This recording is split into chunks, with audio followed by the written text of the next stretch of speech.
So, given what you know about the upcoming legalization, do you think we'll see a private storefronts, or do you think this will be something the government monopolizes, such as alcohol? Well, I think we're going to see different things at different places across the country. Every province is going to be able to determine their own distribution channels. So what the government's done is they're keeping cannabis being produced by licensed producers under Health Canada, and then they're going to be distributing, the provinces will be distributing it how they see fit. So I expect that in Ontario, the battle's going to be between like the LCBO model and a private storefront. I think Vancouver, like British Columbia, you're probably going to see that they go more for private licensed dispensaries right off the bat. But it really depends on where the political will lies. Kathleen Wynne has fairly low approval ratings right now, 12%, lowest that we've ever seen.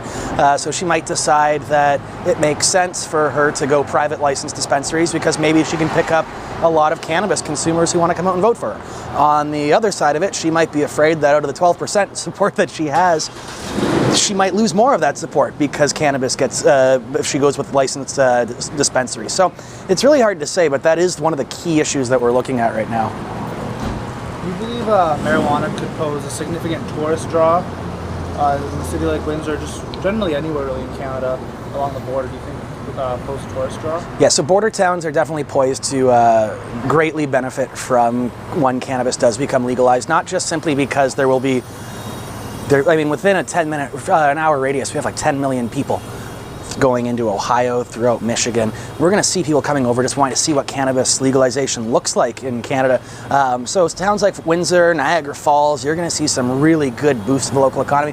But it's not going to just be about dispensaries and cannabis lounges like Higher Limits. There's a whole new birth of industries that are come out, from bud and breakfast, but also to restaurants, so we have bars, right? And people can go into a bar and purchase one single serving of alcohol, consume it on site, and they leave. They don't have to bring it with them.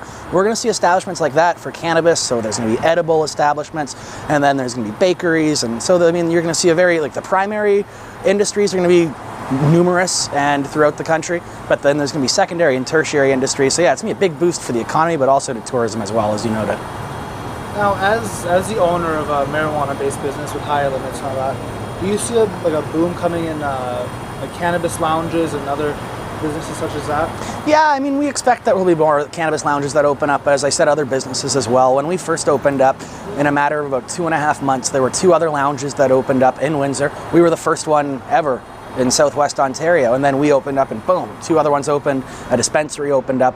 But it's just, you got to remember, because this is such a new industry, there's going to be a lot of people who want to get involved in it at the outset, and then as they see that it works, there's money to be made, there's customers to be had, there's a place for them in this sphere, you're going to see more people come out. And what we need is more cannabis businesses, absolutely, lots of them, lots, bring them all on.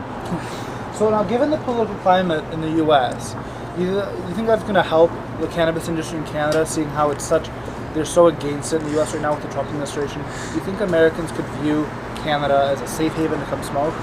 Yeah, so it's incredibly unfortunate the way that things right now are going in the States. We've had some pretty vocal pronouncements against it by Jeff Sessions, the Attorney General. Trump, for the most part, has kept his opinions to himself. We've seen that he is an advocate of states' rights before, though. So we would hope that states that have legalized, have medical regimes, won't be touched. They won't be going after them, but it's hard to say. I don't want to see any cannabis business, whether here in Canada or across the border, being stifled because of the stigma and the prohibitionary attitudes that still exist around cannabis. We're looking at jurisdictions like in Colorado that have, things are going so differently there. Tax revenues are coming in, there's social programs that are being funded, there's industries, there's jobs, a whole new thing. And it's very unfortunate the way that the rhetoric and the climate is over there. So I guess if you look at it just in terms of a black and white view, of course, there's going to be a benefit to Canadian businesses if they get involved in the cannabis sphere, because if you can't do it over there, you presume that people will come over here. But what we need in this industry, in this community of cannabis consumers and producers and lounges and everybody who's wrapped up in it, is to be working together towards destigmatizing cannabis on a global scale, because there's still a lot more fights to be had. We're at a great place in Canada with the schedule that's been announced, but the fight's still going to be ongoing for quite some time.